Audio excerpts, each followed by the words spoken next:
Good morning. It is the 25th of September 2025. I am TJ Morris, founder of RefugeMedical.com, commonly known as Bear on the interwebs.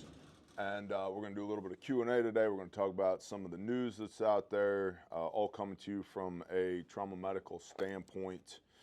That's what we do here, preservation of life, to save lives while in service to the Father's kingdom and experience the abundance of His provision and blessing. That's our mission statement. That's what we're here for. Quick little funny story. So we're in the pre-hospital trauma medical space. That's what we do, both on the civilian side, the public safety side, and the DOD side. So like basically before you see a doctor, that's our purview. And we had a customer call the store yesterday because he heard me talking about how cheap MREs are right now on my main channel, Bear Independent. So he called the store and he said, "Hey, can you get me some MREs?" And so my wife, who's really good at customer service, was like, "Yeah, stand by." And so anyway, that guy's got a pallet of MREs headed towards his house. Should be there in 3 to 5 days, which is totally not what we do. But when I say if you have any questions, call the store, I mean it. You might just get a pallet of MREs out of the deal.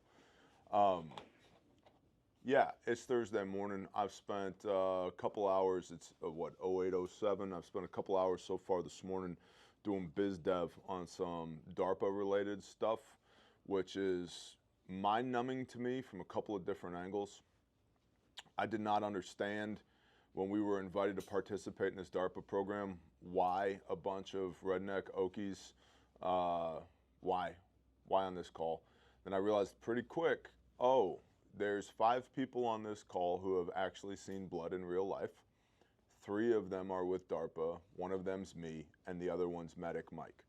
And the other 179 people on the call, they're like really good at robotics and AI and programming and like additive manufacturing and blah, blah, blah. And they're asking basic questions like, so how do you stop a bleeding vessel from bleeding? How do we do that? So that's been really eye-opening for me, and it's also kind of frustrating, to be honest, on the civilian side, because we get people that say to us words to the effect of, we're crazy because we think you need to have a first aid kit on you and know how to use it. We're crazy because I've been reading the indicators for 7 years, prior to COVID, prior to Biden, prior to Ukraine, prior to Israel. And I get tagged on X all the time for people who go, "Hey, look, breaking news. You've been talking about this for 3 years." Yup. All I got to do is talk about something for 3 years in order for it to become breaking news on somebody else's channel.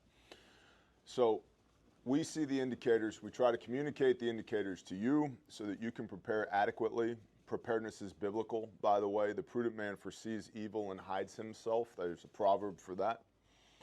But people will tell us, you're crazy. You're crazy because you carry a first aid kit. You carry a tourniquet. You've got a first aid kit in the truck.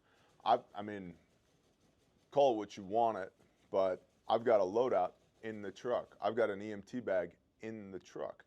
Because where I live, there's not enough cops. They don't pay them enough. There's 1 paramedic in the county. Everybody else is EMTs. They don't pay them enough. And 5 of the 8 ambulances don't run in the county that I'm in. So my truck has to be a combination hospital/gun truck. It has to be for the preservation of life. Somehow that makes us crazy, which is fine. I'm into sifting. I'm good with it. If what we do doesn't resonate with you, that's totally okay. This is America. You can do whatever you want to do all the way over here, bro. But I think it's a waste of everybody's time for people that disagree with what we do to then be calling pot shots from the sidelines. You're nuts. Am I? See, here's the thing. Our experience has reinforced our behavior. Our behavior is informed by our experience. I don't know how many times, but it's dozens. I don't know how many times, just in a civilian capacity on the side of the road, I've had to stop and address somebody's medical emergencies. Dozens of times. seen cars flipped, seen semis smash into other semis, semis smash into passenger vehicles, school buses rolled, altercations on the side of the road, all of which requires security and medical. And so when we get into what the protocols look like there, S March E, the S on law enforcement and DoD side is security, on public safety and civilian side is scene safety, okay? In either way, we don't do medicine until we have security.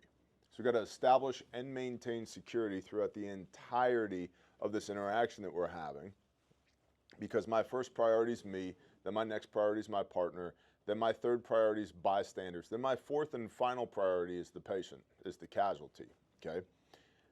So I got to have security, and then I get to do medicine. Well, who's going to affect security if the cops aren't here yet? Well, that's going to be me. It's going to be me and my partner, me and my homies, whoever that might be. Who's going to do the medicine if EMS hasn't arrived yet? It's going to be me. It's going to be me and my homies if the AMBOs haven't arrived yet.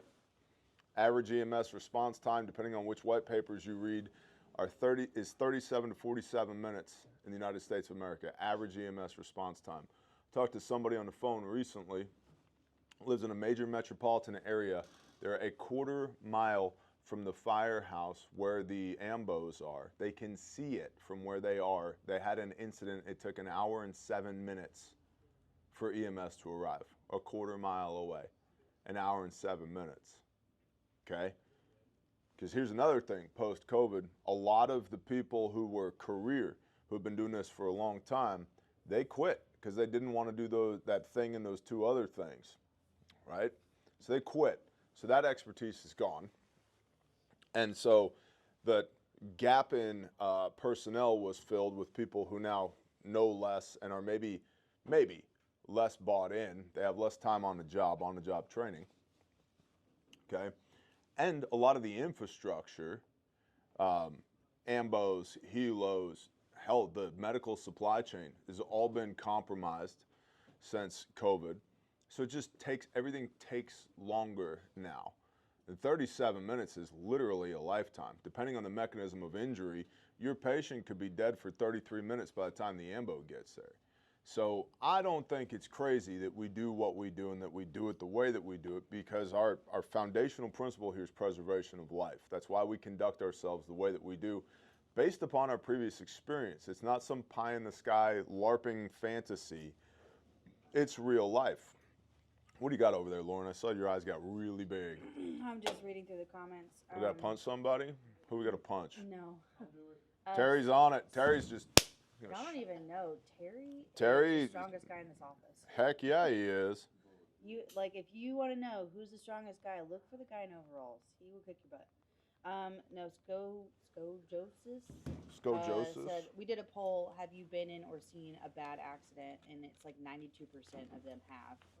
But he said the last time was a 3-car fatal. Yeah. In 2016. And then James Atley said that he's had to use his adventure kit multiple times for the people that laugh that he carries it. Mm-hmm. Right? They don't. I'm sure they're not laughing now. Yeah, nobody laughs when they need it. Mm-hmm. You know, it's like if you conceal carry, right? There's some people, I've run into some people who, after knowing them for years, they're like, oh my gosh, you carry a gun?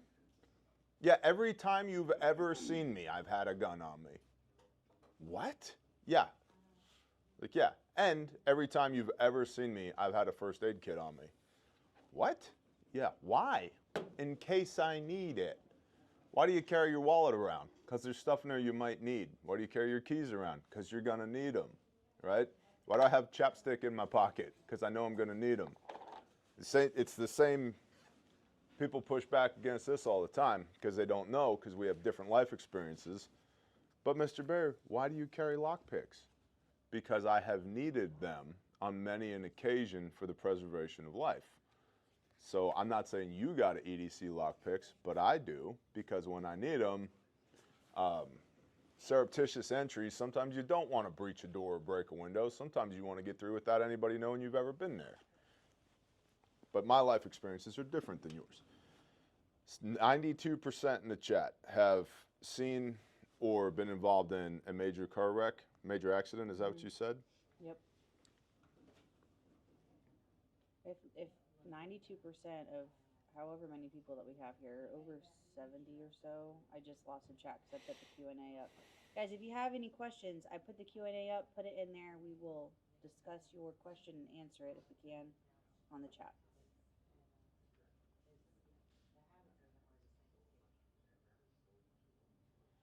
Trying to pull the chat back up. There we go. Pull the chat back up. I'm also trying to do the same. You know, in broadcast media, they're always harp on like no dead airspace, right? You got to 100% fill the airwaves all the time, and I don't know how I feel about that. I know probably from the end user experience, they prefer it if we're just talking all the time, but whatever. So Q&A. We're going to do a little bit of Q&A this morning. So if you have questions, Q, what do you think about Ted Kaczynski's manifesto, excluding the horrible murders, obviously? I haven't read Ted Kaczynski's manifesto, so I'm unqualified to comment on it. I'll add that to my list of reading. I'll again say, I have been very wide open on this DARPA thing, and y'all are all going to have to sign some NDAs in order for me to give you the brass tacks details on it. But I'll tell you this, and this is discoverable, sam.gov, search DARPA MASH. So I'm not telling you anything that you can't find to OSINT. sam.gov, search bar, DARPA MASH, M-A-S-H, medics autonomously stopping hemorrhage. Oh, good, Mike's back with my truck. I guess he didn't destroy it. He lives. That's wonderful. It lives. Number one, some of the brightest people in our government, which I know is an oxymoron, but some of the brightest people in our government are very concerned about survivability of casualties in large-scale combat operations without the golden hour and without transport to definitive care within the first 2 days. That's open source. And there are periods of time. We've seen this before. We saw this in the ramp up to the war in Ukraine. We saw this in the ramp up to October 7th and then after. Look at this guy. Thanks, Mike. Why don't you come over here and tell everybody what your task was? Just drop it right in front of you. You just put them right here. 20 cans of Zen. Morale. 12 first forms in various flavors. There's more. Oh my goodness. Keys to his truck. Receipts for shit I just bought. And the card. Don't touch these. They'll diminish your estrogen levels. Isn't that crazy? They've been poisoning people for task. years. Thank you, Mike. Sir. Appreciate you. Did you adjust my seat? I did not touch anything except the steering wheel and the gear shift. Good answer. And you made it. We do have some questions in the actual. Every time Q&A. Dudley gets into my truck, every time, I don't know what he does to my seat, but whatever he does, it never returns back to zero where it's supposed to be. And he's like, you could program it. So yeah, I could. What do I look like, a nerd? I don't know how to program my Blue truck. Blitz? I want that one. That's the one I want. Is that like a blue raspberry? Listen, if you guys are drinking anything other than First Form energy drinks, you're wrong. I mean, water's good, but I'm saying when it comes to energy drinks, if you're drinking something else, you should probably fix yourself. Mike, you should come over for one of these questions. Can I ask you some cues from? Oh, Screaming Freedom. I got my eyes on you, Screaming Freedom. Available at fine retails everywhere, including Stand Casey's. next to my chair so if you feel different. Speak into my collar. Okay. You have a step stool deck? Okay. Do you want to get up on my shoulder? Here, I'll get down here with you. Get in the stool. Sit in the stool. There we go. What's up? Okay. Well, this question's not for you, but we're gonna get to on this for you.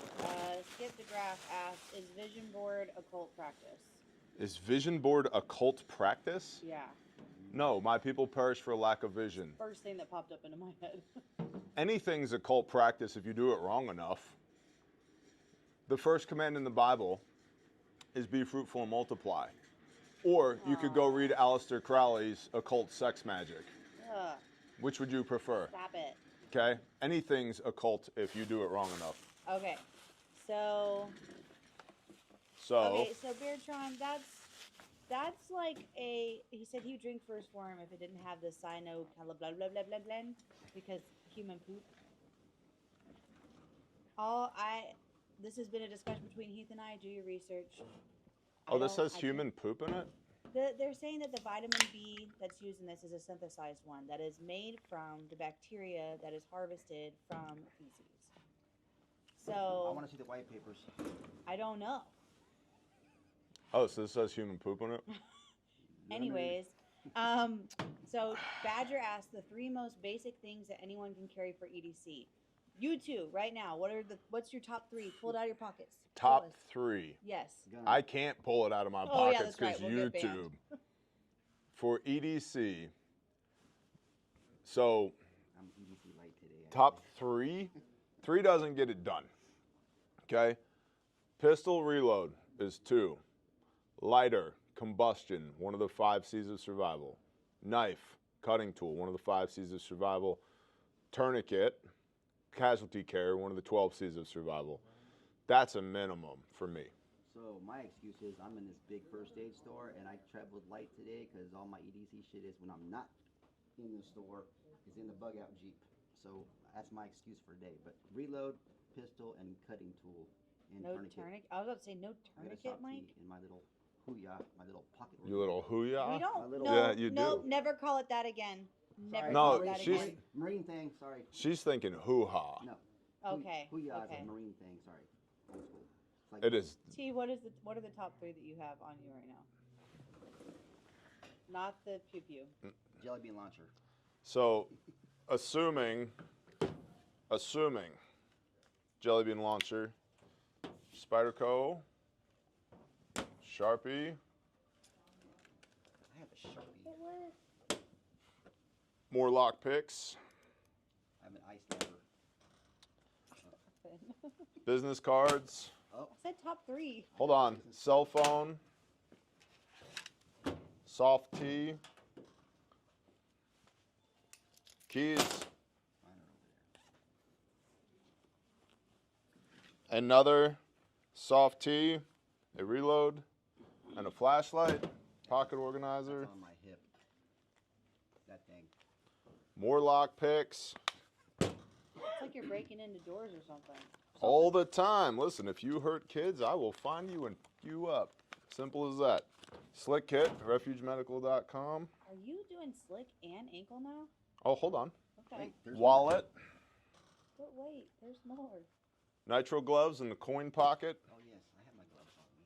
Always. When are we going to show them that one thing? Bic lighter. I forgot. What one thing? That one thing. Oh, that other I'm a one rat, thing? Yeah. My gloves. Grindstone Ministries challenge coin that's been around for so long that look, it's worn almost smooth. Yep. So when people are like, when I show up on deployments, I love it. When I show up on deployments, they don't know who I am. They're like, "Hey man, who you with?" I'm like, "I'm with Grindstone." They're like, "No way, really? How'd you find out about it?" I'm like, I Okay. don't know. Well, it's my Chapstick. Keep these lips That fresh. is a man thing. My husband always So when I wears make socks. out with my wife, my lips are nice and soft for her. And then hold on, Wait, there's more. You can't get your leg up on the machine? ankle kit.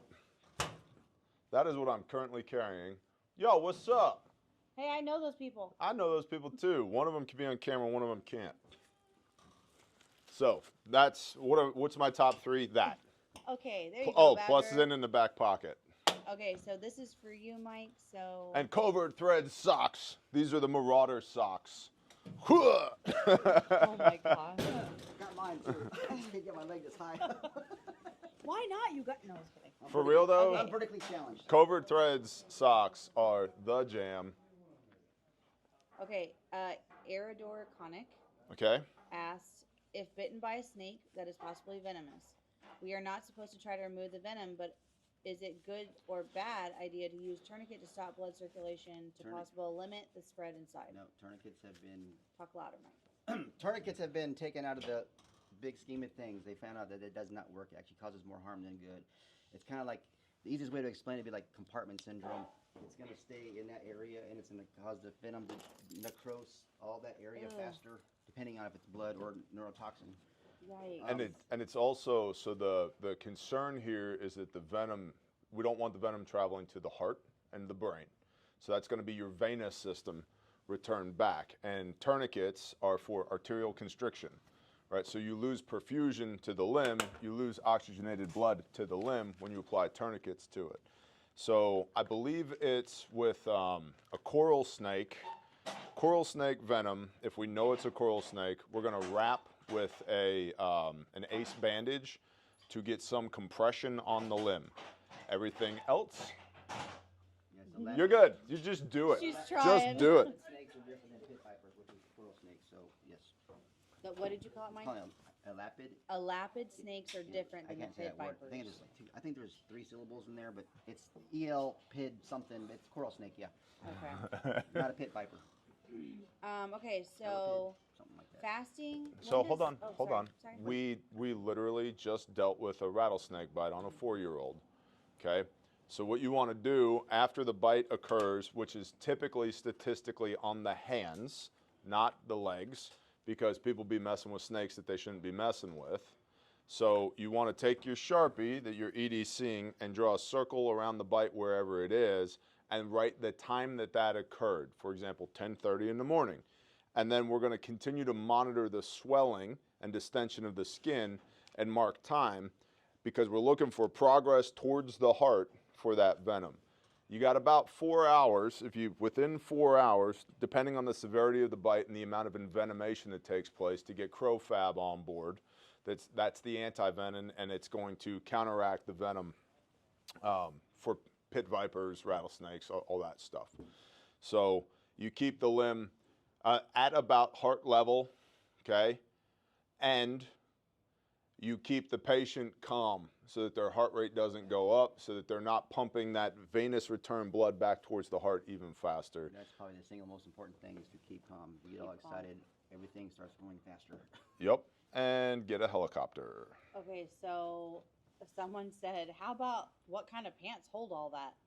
Oh, these are Wrangler pants from Walmart that my Nice. wife got for me. Should I come over here? Here. Can you see me over here? Stick my ass out? Oh my gosh. Does Mike this is help with always sales? doing that. RefugeMedical.com. Shake it. Harmony, keep it in your pants. Twerk. Actually, don't keep it in your pants. Just not on camera, okay? This is a Christian company here. That's all. These are just Wrangler pants from Walmart. He How much has were those. these, babe? They're like 20 bucks, right? 25 bucks. Yeah, they're like 20 bucks. Now, we also have our Born Primitive Cool Guy pants, and I have lots of BDU pants, cami pants. That's it. They're cargo pocket pants. Yeah. You're good now, Mike. Unless you want to say, you can totally stay and hang out.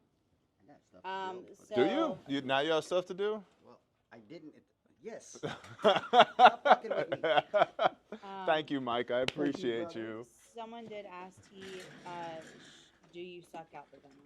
No, you don't suck out the venom. Nope, that's old school. You don't cut the wound. So here's the thing.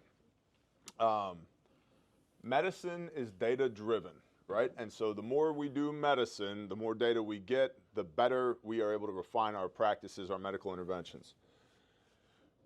What has been found studying snake bites, here's the thing. There's about 7,000 pit viper bites, so venomous snake bites per year in the United States of America.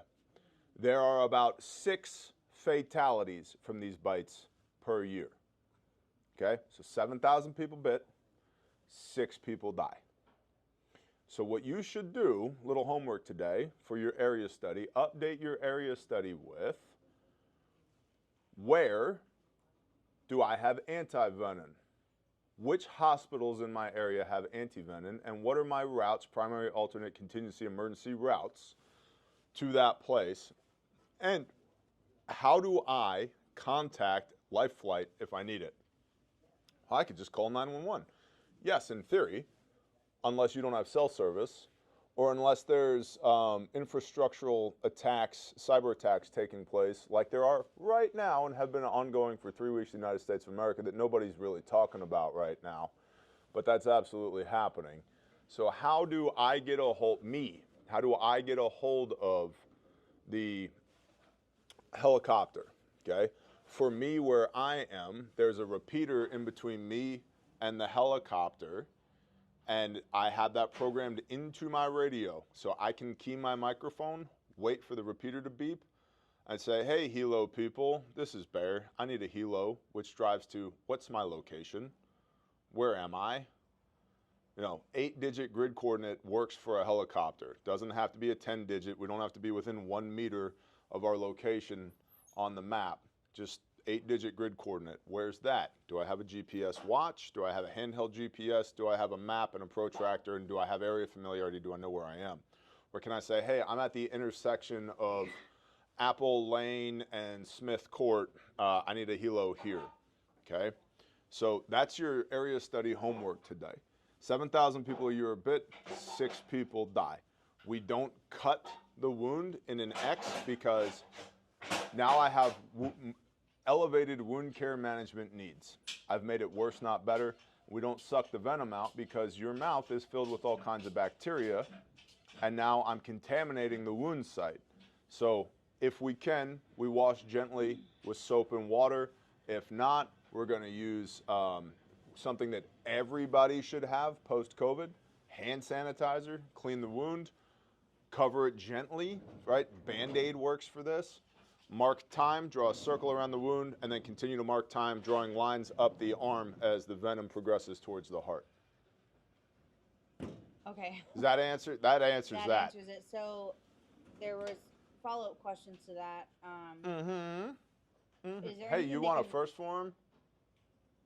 Oh, look at her What face. flavor would you like? We have Scream of Freedom, Grape, Blue Blitz, I want the more Blue Blitz. Lauren wants it. Here, would you hand that to Lauren, please? Thank you. We have Orange Fury. That one. You want an Orange Fury? Here you go. You're welcome. Are you sponsored now? No, I'm not sponsored. Well, that'd be nice though. First one should sponsor you. I mean, listen, they got good products. I use them. I might have a little pre-workout creatine in me right now. Who knows? You don't open your eyes without that. That's correct. Dry scoop that. No, I'm not. I don't Into dry his scoop. eyes, actually. I have standards. I dry scoop the Mela out. at The night. Mela out? You Yeah. dry scoop Mela out? Yeah, at night. Okay, so the follow-up questions were, is there anything we can order for anti-venom without a prescription? No. Okay, so no. And then the follow-up for that is... However, Okay. if you are friends with your veterinarian in your area, oftentimes for animal medicine and people medicine, it's the same stuff, different label. So you got to know your dosages. And by the way, in rule of law, you will suffer the consequences of criminal negligence if you are operating outside of your scope. Okay? And if your scope is not paramedic level administering medications, and you give somebody something and kill them, or I was just trying to save their life. Well, you don't, there's no qualified immunity. There's no Good Samaritan Act for your intent when you operate outside of your scope, okay? So if you don't know how to administer medications and you administer medications and somebody dies, you are now criminally negligent for that. All that to say, veterinarian medicines are very similar, if not exactly the same thing, to people medicines. Do with that information what you will. So they were saying that the vet will basically suggest doing a lot of antihistamines for. So when my dog got bit by a copperhead, the vet recommended large amounts of histamines. Is it the same? Is the same true for humans? I don't know the answer to that, and I'm not going to pretend that I do. What I know with humans is elevate, compress if it's a coral snake, get to crow fab within 4 hours.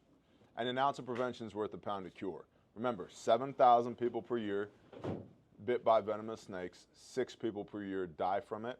Those look like bathtubs. Those are bathtubs. Awesome. And why do you have bathtubs at your office, Bear? Because this is a shipping point for a little organization called calebhouse.org, which, by the way, right now has up to $500,000 in donor matching. So if you wanted to give $10 to calebhouse.org, which is our counter-trafficking ministry, which is why I'm carrying lockpicks right now, your $10 would be $20 because we have one super donor who's an awesome person who has decided, hey, by the way, kids, go. You have 15 days to match $500K. So you could also share that to everybody on planet Earth. I would be very thankful about that. CalebHouse.org. You can just go there, grab the link, share it everywhere: Facebook, Instagram, Twitter/X, YouTube, your church, your coffee break room at work, your best friends, everybody. This would be an awesome opportunity for everybody to share CalebHouse.org far and wide. And unlike most people that talk about doing rescue, we don't just talk about it, we do it. And unlike most people that do rescue, we also do rehabilitation. So there's 420 DHS sanctioned beds in North America for juvenile human trafficking survivors. And there's 17,000 kids a month that go missing. So there's a disparity there between the number of beds and the number of children, which is why Caleb House is building buildings to... I just brought that up, and has donor matching in order to continue our construction and build our restoration facility. So, CalebHouse.org, share that out. Continuing. Sarah is here. Sarah is here? Sarah is here. Which Sarah? Hello, Sarah. Thus- Sarah Kelly. Sarah Hello, Kelly. Sarah. What's up, and Beans? So we did have a question come in. First of all, Rick. Hold on. Okay. Nurse Doc is also here. Hi, Kimberly Dickey. Love her. She's amazing. Done lots of awesome grindstone work with us. Nurse Doc is great. So we started calling her Doc. We have She's so many like, docs now. She's like, I'm not Doc, I'm just a nurse. I was like, you are the highest qualified medical professional here. You are now Doc. So she is Nurse Doc. Nurse doc. So did you see her question? I did not. She said, I just took a canine first aid class. I didn't know that was a thing. They said that even if the dogs get the anti-venom vax, any knowledge, thoughts? I'm not a even know they have veterinarian. I don't know. We have an awesome veterinarian here. It's in the booming metropolitan area of Poto, Oklahoma, over here. Dr. DuBois. Mountain View. Dr. DuBois at Mountain View is awesome, and he has kept many of our animals alive, including our dogs. He's also a fan of the show, which is why I'm giving him the shout out. He also taught me the rule of the 4 S's, which is sick sheep seldom survive. Because sheep, whether they get bit by a snake or something else happens to them, worms, pregnancy, toxemia, anemia, whatever it might be, sheep are really good at hiding that they're injured or sick, and by the time they're presenting, they're usually about 24 hours from death, said he. So should you spend a whole bunch of money to try and save the sheep that's going We to die? did one time. He did a cesarean section on a pregnant ewe, and we got viable babies out of it. She didn't survive though? She didn't survive. Yeah. She was going downhill, and he's like, I've never done this before on a sheep. I was like, you want to learn? He's like, you're going to pay me for my time. I was like, we're all going to learn then. Here you go. Do it, Doc. And that's one of the things I love about him. He's a great guy. Absolutely great guy. It was funny, when we first started going there, I get a lot of the sideways look because I'm known on the internet. And then it was like 3 or 4 visits later, I was still getting the sideways look. And, I introduced myself. Hi, how you doing? I'm TJ Morris with Refuge, yada, yada. And his wife was there working the reception desk. Like the 4th time I was there, she goes, he's a big fan of your show. I was like, oh, okay, cool. Just a normal dude, everyone. Normal guy. My wife is our animal doc on property. She knows way more stuff about treating dogs and sheep and cows than I do. And the vast majority of what she knows, she's learned over the years by simply performing that function on the homestead. So there's no replacement for on-the-job training. Okay, so Rick said, tourniquet right arm in the question box. That's not a question. But hi, Rick. We had a question from James C. When does fasting become dangerous as long as you're staying hydrated? I know several people in person, several said 3 to 5, that have fasted for 40 days and have said wonderful things about it. I just a couple months ago did a 40-hour fast. Not 40-hour, I'm sorry, 100-hour fast, a little over 4 days, and it wasn't dangerous in any way. However, here's the thing. What you will notice very quickly is a decline not only in your cognitive function, but in your physical function. So me personally, everybody talks about, oh, the mental clarity that you get from fasting. Yeah, on about day 2 for me. But by day 4, I couldn't string a coherent sentence together. I felt stupid, like really stupid. And then my physicality was very limited. I was very physically weak. I was not frail, but to go over there to the Smith machine and do a set of anything, just bench press, I'd say I was probably at a third of my normal physical strength because I wasn't putting any fuel into the machine. Now, the plus side of that is not only are you burning visceral fat, right? So your ketones go through the roof, but you also go into what's called autophagy. Somewhere around day 3, you begin autophagy. And autophagy is when your blood starts recycling itself and your immune system starts recycling itself. So your damaged red blood cells, white blood cells, free radicals and proteins, prions that are floating around in your blood, all that gets consumed and your body begins making itself new again. There's also a fair bit of research that shows around day 4, stem cells in your body begin to regrow. So super interesting. So Really good for you. I'll tell you this, as somebody who my whole life, more or less, I've had joint pain, I've had inflammation, I've had more freaking TBIs and concussions than I can count. I know for a fact I got 7 in one football season. And I've broken most of the bones in my body and had crushing injuries and blah, blah, blah. My body, as to how my body felt on day 4, I was weak, but I felt great. My body didn't hurt anymore. And my mom and one of my little sisters have both been diagnosed with fibromyalgia. And they say, the docs and my family say, hey, you probably have it too. Okay, I don't care. I don't care. It's one of the things that I think a lot of people, it's kind of shifting scope here, but a lot of people mess up is they get an opinion from a doctor that's called a diagnosis, and then they slap that diagnostic label on them and they say, I have this thing.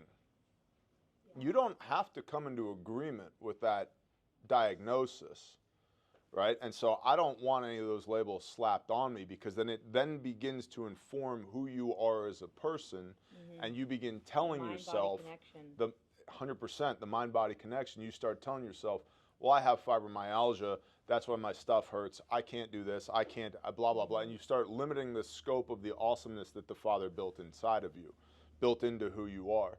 So if I did have fibromyalgia, I don't anymore, which is a big, diet and exercise contributes to that as well. But as far as when does fasting become dangerous, I believe Kevin James, the actor, said on the Rogan show that he fasted for 76 days straight. Just water? Just water. Was it for a movie? No. Oh, it was really? because his daughter came to him and was like, hey, Dad, you're pretty fat. You're probably going to die soon. And he was like, you know what? You're right. And so he just stopped eating and didn't eat for 76 days. Wow. And I will say this. The most recent fast that I did at hour 100, I was physically very excited to eat. Like, my body was like, hey, dummy, feed me now. But Well, every day for lunch. my spirit, my spirit was sad. It was like, don't do it. Don't break your fast. And I will say this from a spiritual standpoint, the power of spirit that was in me by day 4, I get it when Messiah says, hey, if you tell that mountain to move, it will. Oh yeah, I get it. And it's interesting, that interplay between physicality and spirituality, and that the duality of man there, right? Paul talks about this quite a bit in his epistles. But it was like, as my body became physically weakened, my capacity for spirit increased. And that was super interesting. And so my body was saying, hey, dummy, feed me now. And my spirit was going, you really want to break what we got going on here? Like, this is amazing. But I had so much brain fog, so much lethargy, so much weakness that I was like, you know what? I'm going to do 100 hours and we're going to call it good. I actually did a couple of Patreon videos about what this process was like. But I also felt at the time, and I still feel, that 100-hour fast was preparing me for more. So from a medical standpoint, as long as you're staying hydrated, and not just hydrated, not just water, but also trace minerals, potassium, magnesium, sodium, you'll be okay. I think that the body can take far more than the mind can, if that makes sense. And in fact, there's myriad studies on that. We know this from the selection process for many of these elite soft units, that when the mind says you're done, when the mind is ready to give up, your body's only about 50% of the way there.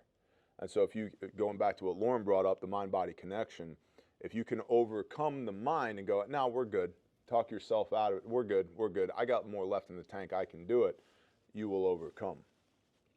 Well, it just it's like you hear about people talk about, well, he lost the will to live. That's real. My dad passed from cancer in 21, but there was a time when he was in a different mental state, and I remember he lovingly rebuking him because it was like, you can let yourself be like, oh, it's hopeless. It's not hopeless, okay? First of all, like, the price for your healing was paid a long time ago, and not halfway. It was paid in full. It doesn't say, by his stripes we will be healed. It says, by his stripes we are healed. Yep. So, like, are we going to put the faith in what the doctor says? How many doctors mess up? How many doctors have malpractice? Like, you know, why put your faith in what they're saying over what the Father has already said? So Nick was saying he has a friend that just got diagnosed with cancer, and he's trying to speak life over him. And you keep doing it. Build up his faith. Yep. Seriously, the amount of like the change that happens with your body when you have a positive outlook and when you believe that you can overcome it and you're putting your faith in the Father, compared to thinking this is hopeless and this is it for me. That alone, I mean, you're like setting your body up for failure if you put yourself in that mindset. Don't be afraid to firmly, sternly rebuke as well. Yeah. Now that's coming from me. I was kind of built for that. Words of kindness and gentle building up is not my gifting, but firm, stern rebukes are. And there's been many people I've had to look them right in the eye and say, you're wrong. Stop. You're wrong. You're wrong to the point of being blasphemous. Knock it off. My mom got a fatal diagnosis 22 years ago. Doctor said, you have a year to live. 22 years ago at the National Institutes of Health in Bethesda, Maryland, because there was so much stuff wrong with her that we kept elevating up until we ended up at the National Institutes of Health in Bethesda, Maryland. When she got operated on at the NIH, there were 714 doctors in attendance. She was the 5th known case of what she had at the time in the world. So I remember watching on the TV my mom getting operated on in an auditorium with all these doctors in attendance watching as well. And afterwards they said, we bought you about a year. You got about a year to live now. And I remember my mom sitting in the hospital bed just sobbing because she didn't want to go because she loves her kids and her kids love her. I looked at her and I said, Ma, if you believe you have a year, you have a year. Yep. 100%. But I believe that you're going to be just fine. We don't have to listen to all these assholes, okay? They don't know. That's why they said you got about a year. So if you think you have about a year, you do. Cancel those words. If you think you're healed, you are. That was 22 years ago. My mom's still here. She's seen me grow and my sisters grow, my brother grow. She's seen her grandbabies, 4 of them. Right, that those doctors 22 years ago said, meh, you might get to spend another 12 months with your kids. No, she's seen grandbabies now. She may see, be it the Father's will, great grandbabies. because my oldest has got a wild hair up her ass and has decided she wants to get married. So My grandma had ovarian cancer, some cancer in that area, and when they opened her up, they said it was so bad they just sewed her back up. yep. Told her to go home. There was nothing they could do. God healed her. Yeah. She lived and lived until I was born and didn't die until I was, I don't know, a teenager. We have prayed So- over many people. So we are in the pre-hospital trauma medicine business, okay? This is, I will show you something because a picture says 1,000 words. And Hold are we on. moving? No, coming you back? stay right Okay. there. Okay? We operate at the level of, you can hold this up to the camera, Okay. just that cover page. That's the level we are operating at right now, okay? Praise the Most High. We're surrounded by and indwelt with subject matter experts for the preservation of life. And I'll be the first one to tell you, number one, not everybody gets to live. Number two, not everybody who should be dead is dead. Because we are not God. He is. And we will always go to him in prayer, so much so that at 3:55 every afternoon over there in the shipping department, before anything ever leaves this building, because the UPS truck arrives at 4 p.m., we pray over every package.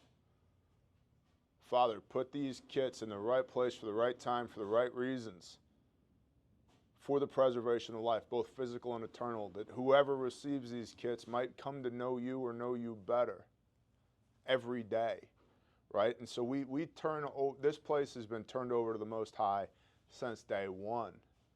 So never underestimate the power of prayer. And there's been many people that we have prayed over that got terminal diagnoses because they got a scan. And the scan was like, there's a lump, there's a bump, there's Yes, something they didn't here. think anything before they went to the doctor. It was a checkup. They were fine. They Uh-huh. were living life.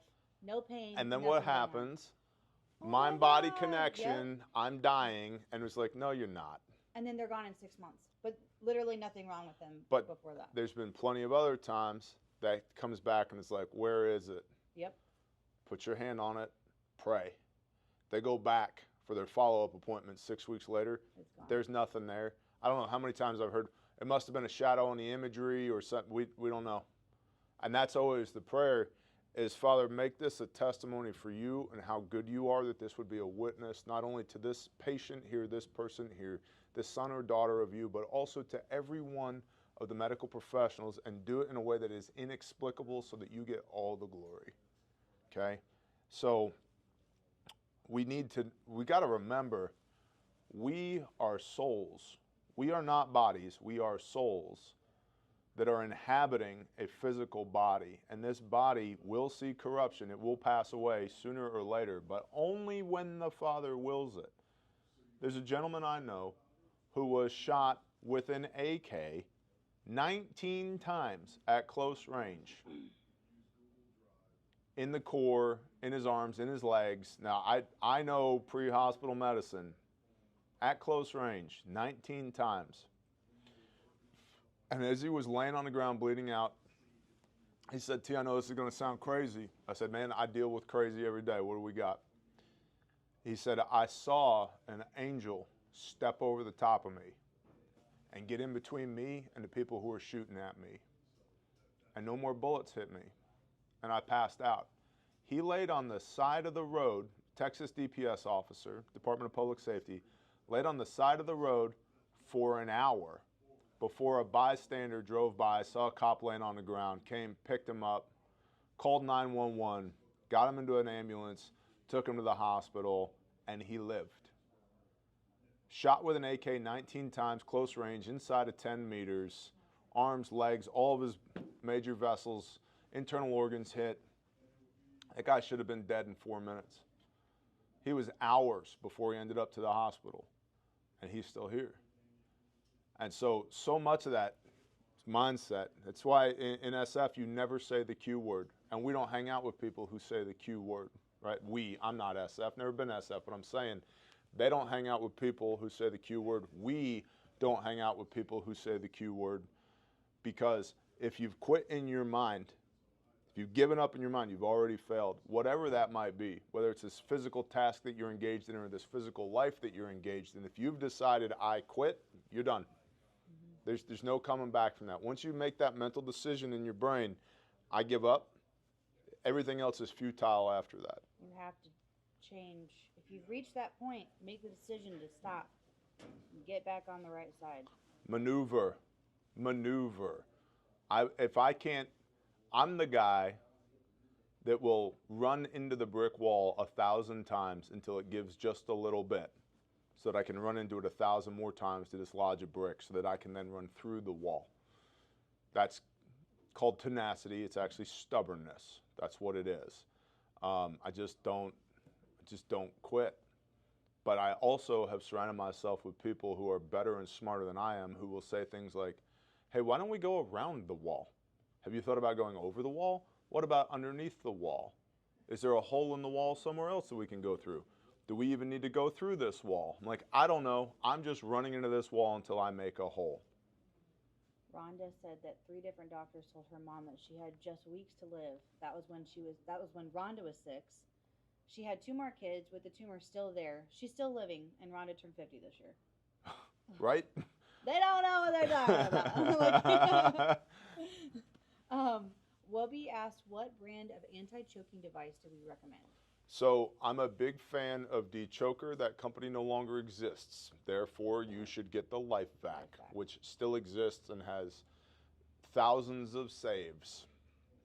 I wanted to buy D-Choker back in the day. We all have them. We all have them. Most of us here have D-Choker. I have a dozen of them. I have 4 sets of D-Chokers. They came through to a set. That company no longer exists. Sorry, go so ahead. LifeVac. You want to get a LifeVac. NWA Prepper said, what's for lunch today? I love that, brother. NWA Prepper, what's up, brother? Shalom. What's for lunch for me today is a 14-ounce ribeye, medium rare, that is in, I cooked it this morning, I wrapped it in tin foil, put it in a Ziploc, and it's in my gym bag right there. That and probably some wild protein chips. What about you, Lauren? What's for lunch for you today? I don't know. I probably would go get another salad. I've been eating a lot more salad lately. Where are you getting these salads from? Sam's. So you drive all the way to Sam's to go get lunch? No, I go home. I see everybody. You have it at home? Yeah. Oh, I got you. I just go build it. Like, I take the bag and I add the meat and stuff. That's cool. Okay, so back on fasting, we'll probably go through this pretty fast. How do you push through the hunger, headache, and lightheadedness about to complete day 3 of 5? So I guess they're kind of going through that. Minerals. Sodium, magnesium, potassium. Light, very light. Caffeine, maybe some tea, something like that. Very light. Yeah, minerals. That's what it was for me. LMNT makes a bunch of flavored salts. You can literally just get kosher salt and get a hefty pinch of that kosher salt, put it into the water that you're drinking. And I typically drink, depending on what I'm doing in a day, minimum a gallon of water. It's more often usually 5 or 6 liters a day, sometimes as many as 10 liters a day if I'm outside doing strenuous activity. When I'm water fasting, my water intake reduces down to about 2 liters per day. And so 2 liters per day is the bare minimum required for the textbook adult, which doesn't exist, to maintain homeostasis. So you probably have an electrolyte imbalance. So when we fast for atonement, the Day of Atonement, that's no food and as little water as possible. But when you're fasting outside of spiritual reasons, atonement, don't be afraid to get 2 liters of water per day, because that's what it's going to take in order to keep you in electrolyte balance. And so watch your minerals, watch your fluid intake. 64 ounces, 2 quarts, 2 liters a day. That's 4 water bottles, which to me is like, I've already had that thus far this morning. So on that note, someone said, is water with liquid IV or similar still considered fasting? Yes. Fasting's food. It's calories. And so, you know, it's not like I'm not eating food and then you go over here to the coffee store and you get some like mocha frappuccino milkshake thing that's got 1,700 calories in it. that's still calories. We got a few more minutes, and then we got to do classroom today as well. The tradesman said, "Are you?" No, you're good. Refuge Are you having a bad feeling about this coming month like I am? No. This coming month, no, I am not. The nearest alligator to the boat, to borrow a phrase from a friend, for me, geopolitical, strategic, entire world level, is probably 24 months out. 2027, China, Taiwan. But I don't know. There's a lot of indicators elsewhere, but as far as all the things that I'm tracking, that's the nearest alligator to the boat right now. I also believe, because this goes back to mind-body connection, what we feed our minds via our eyeballs and our earballs is really important, and there's a lot of doomer porn out there right now, and there's a lot of signals noise, and that's done intentional. Be careful where you get your information from. I don't even dare call it news. Be careful where you get your information from, because we're using a prefrontal cortex designed to pick berries in the woods with our homies to process a never-ending stream of information. My brain's like, this is so much.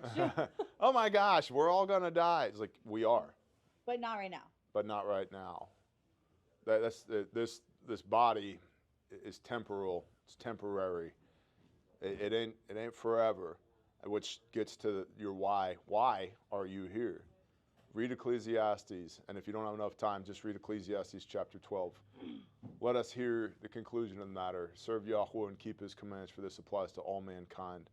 And all things, whether good or whether evil, should be brought into the light. That's it. That's it. Speaking of the mind-body connection, I think it's pretty obvious for everyone who works here. I have dealt with a lot of anxiety issues since my early 20s. Yesterday I had this thought. I heard someone say, if you're going to spend time imagining the worst, spend time imagining the best. Yeah. So yesterday I was thinking. Who did you hear say that?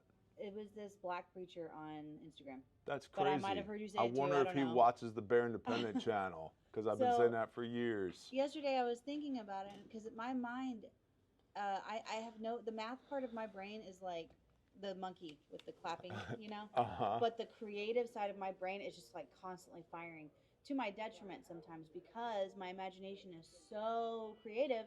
It creates a lot of really stupid scenarios. So I was thinking yesterday, I should start writing down, and like to retrain my brain, because neuroplasticity, right? Mm-hmm. Retrain my brain to stop creating so many bad things. I should start writing down, like, I'm going to call it the what if book. And everything is going to be all these good, like, what if this happens? And it's all going to be good. Yeah. Create good things with my imagination to help my brain stop with all the creating bad things. I know some of the people in the chat right now are also on my Patreon. I have literally made Patreon videos about that. Mm-hmm. That you owe it to yourself to spend at least as much time thinking about what could possibly happen that's good, Mm-hmm. not what could possibly happen that's bad, because your vibe does attract your tribe. Oprah ruined this with that book, The Secret. It's not magic. It's not manifestation. But what you focus on, you will get. Yeah. Okay, and so if you focus on bad, you'll get more bad. If you focus on good, you'll get more good. 3 weeks ago, right over there on a Thursday at that whiteboard, I presented to the entire company. I said, we are turning a corner. We have turned a corner. Our identity was this. It is now this. We are sons and daughters of the Most High. Maybe it was a month ago. We are sons and daughters of the Most High. We're going to conduct ourselves this way, okay, with the expectation of provision, protection, and blessing. Not pleading for, not begging, not looking at all of the indicators around the world about how everything's wrong, with the expectation of provision, protection, and blessing, because we are sons and daughters of the Most High, and he loves us, and he has told us that he will do this for us. I cannot tell you how effectively busy we have been in the last month since that Thursday. And then that becomes your proof, that becomes your data set. Oh yeah, we are sons and daughters of the Most High. My wife's on the phone right now. Mike's packing kits. We're setting up for classroom over here.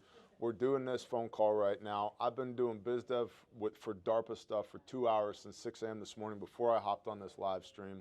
I made a sermon video on the drive from my house to here. I got to call Jimmy Carr. I double booked Jimmy Carr between this live stream and that phone call. I got half a dozen other phone calls to make today. I probably got 20 emails in my inbox. We got trainings to do, both public and private.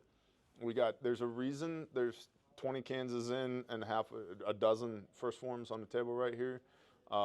Better living through chemistry. But what you tell yourself, what your identity is, will drive your actions, and that's really important. Raren? Shofar Acres said that these are teachings of Kabbalah, but I would submit that we are Isaiah told, is not Kabbalah.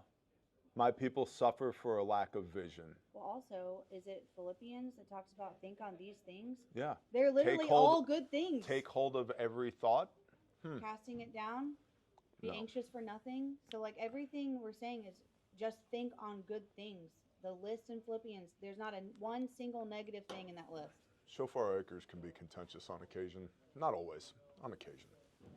We did have a kit question. William Yes. S. said, what refuge kits do y'all recommend for a 6-person storm shelter? Granted, there's always room for one more in the shelter. That's great. So 6-person storm shelter. Impalements from storms are good. Or Pockets. you have pockets. Wow, you just found your pockets? I didn't realize this had pockets. Okay. Maybe I did before this moment, but not this moment. Impalements from storm debris, whether that's stuff flying through the air or things poking through arms and legs when you come out of the storm shelter. Lacerations. So this is wound care, wound closure. Major food groups there are gauze, tape, gloves, disinfectant, and then boo-boos and stuff, and then plenty of water. Maybe a case of MREs. They're really cheap right now. So what Refuge Kit does all of that. The Adventure Kit does all of that. We're about to release another kind of a mini adventure kit. I don't know if my wife has it on the website yet. I gotta take photos of it. So no, don't have it on the website yet. Stay tuned for that. But you could totally put a bare minimum next to a boo-boo kit, or just a bare minimum, because a bare minimum does have some wound closure in it, some boo-boo stuff in it, some OTC meds. Then it's also got MAR, massive bleeding airway respiratory. So depending on what your budget is, a bare minimum or an adventure kit, or you could skin this cat, get a bleeding prevention kit, intermediate, BPK, vacuum sealed kit, which is also useful to have in a storm shelter because they tend to accumulate a lot of humidity, dampness. So a bleeding prevention kit, intermediate, and then get a Ziploc baggie or a Tupperware tote and fill it with Band-Aids and with Neosporin and a little bit of rolled gauze, a little bit of medical tape, and gosh, I can see it. Steri strips, just cause, for wound closure. And then tons of nitrile gloves. This is something that So many gloves. people miss all the time. The Wilderness Trainer Kit had 10 pairs of gloves in it because anytime we're going to do medicine, anytime we want BSI, whenever there's body substance, fluids from other people, we want to put gloves on. We get live flesh training. That's all I can say about it on open channels. Oftentimes done with swine, and somebody said to me, hey, swine are unclean, touch not the unclean thing. Yeah, 100%. We're also not supposed to touch blood. That's why we wear gloves, okay? So if the glove touches it, anyway, all that's from a infectious disease protocol standpoint in the Old Testament writings. That's why you're not supposed to touch it. So with nitrile gloves, I'm not touching it. My glove's touching it. A bucket of dirt to poop into. I agree. We got about 5 more minutes. Somebody asked if we take volunteers and we do spooky stuff to bad guys. No. No, we don't take volunteers for spooky stuff to bad guys for a handful of reasons. Number 1, I don't know who you are. Number 2, you don't actually know who I am. You know what you see front-facing on the camera. Number 3, even if we both pass the sniff test, we haven't trained together, which leads me to number 4. If we have different SOPs about what to do under stress and you zig when you should have zagged and somebody gets injured, then we have major problems. Number 5, everybody's attracted to the spooky guy stuff.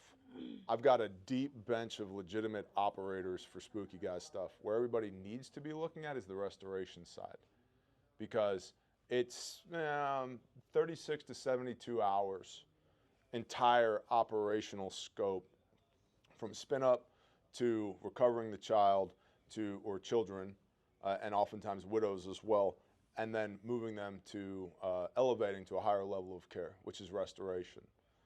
It's a day and a half to 3 days, maybe, depending on where we are in the United States of America, where the targets are, okay? What about the lifetime with this kid? And too many people, being frank, are attracted to, I want to put my plate carrier on, I want to put my helmets on, I want to make sure there's fresh CR-123s in my nods, chamber around in my rifle, we're going to bang this door at 0300, and we're going in. No, I've already got people for that. I've got a lot of people for that. So respectfully, I'm not trying to diminish your attempt at a contribution here, but that's the sexy part. And nobody's interested in the unsexy part, which is the life of this child. It's not just hitting doors at 3 a.m. And this goes back to surreptitious entry. My preferred method of entry is they never know we were here. I don't know how many times bad guys have woken up in the morning and their product's gone. And they have no idea what happened.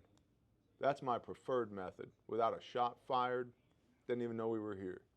Well, how come you didn't arrest all of them? I'll just say this. Sometimes there's people with badges along for the ride, sometimes there's not. Simple as that. Okay? So, no, we don't take volunteers for field operations. There's an extensive, exhaustive background check process. There's polygraph involved. There's non-disclosure agreements. There's all kinds of stuff that's involved to get anywhere even near the operational field teams. And everybody that's on an operational field team, I know personally and I trust with my life, and they know me personally and they trust me with their life. And they are not dependent upon me. I don't even augment their capability. If I'm being completely honest, in many cases, most cases, I'm the least high-speed dude there. Simple as that. And that's how you should build teams. You should find people that are more capable than you are and let them do what they're good at. Cool. And with that, I got to teach over here at Refuge. If you need anything, www.refugemedical.com. Peruse the site. Pre-hospital trauma medicine is what we do. We make all of our kits here in America. All of our durable goods are guaranteed forever for the preservation of life. 157 lives saved to date. What we sell is peace of mind. Okay? So you need to get what you need while you can. If you have any questions, send us a chat on the website. That goes to real people. Me, Lauren, Harmony, Dawn, Mike. We fight over who gets to answer the chat. Call the store, shoot us an email, and if there's something you need that's not on the site, just because it's on the site doesn't mean I don't have it or I can't get it. Procurement is a big part of what we do for all kinds of people, civilian side, DOD, law enforcement, EMS, and fire. We procure all kinds of things for people. So if there's something you need that you're not seeing, just holler at us and we'll handle it for you. We also have a couple of public training classes coming up. October 26th and 27th, we've got the Responder 3 2-day civilian SMARCH E class, including scenario-based training here in Oklahoma. November 9th through 11th, we have a 3-day Train the Trainer here in Oklahoma. That's that entire class, plus teaching you how to teach that class, and then you leave with our curriculum and our blessing to be able to present it. You cannot present my intellectual property without my blessing. Simple as that. That's called stealing, which we're not allowed to do, Exodus chapter 20. But if you're blessed off to use our curriculum, teach our curriculum, you can do that after the Train the Trainer program. We also have the Refuge Defender series coming up, which is the first time I've made this series of classes available to the general public. This is for people who carry firearms in places of worship. Simple as that. I typically teach this class to private classes only on demand, because I don't want bad guys knowing all the things that I'm going to teach in this class. But given the political climate that we're in, where people feel the need to, the serpent feels enmity towards the seed of the woman, we'll just put it that way, I felt convicted to make this available publicly. And so we'll have our first ever available public Refuge Defender class, where it's force on force, baby. We're going to, what we are going to drill, the scenarios you're going to run, are shooters in your church. Now fix it. And what does that look like? As well as SMARCHE and the entirety of all that. All that's on the training tab, which Lauren has put back together again. She made beautiful training series on the Refuge training tab. So if you haven't looked at that recently, refugemedical.com. Hit the chat, call the store, shoot us an email. If there's anything we can help you with, if there's any way we can serve you for the preservation of life, don't hesitate to reach out. I'm going to go teach now, and I will see you all when I see you. Shalom. Hit that like button. Thank you. Yeah, and share it too.